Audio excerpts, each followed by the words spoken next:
10 lines on rainy days for the students and children in 1. Rainy days give us relief from our busy schedule and help us breathe again.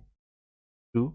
They are useful for crops and agriculture, as good rain ensures a good harvest at the end of the year. 3. Good harvest helps in enhancing the economy and also allows people at the grassroots level to earn their livelihood. 4. We see a flood of colored umbrellas on rainy days, and children get drenched in the rain. 5. Puddles form on the streets, and kids jump into them, basking in the pure pleasure of playing in water.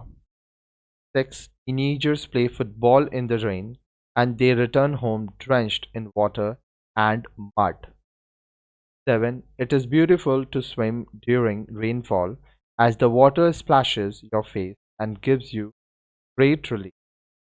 8. Rainy days gives us the serendipity to spend time with ourselves and our family. 9. However, hefty rain may cause floods that can in turn destroy life and property.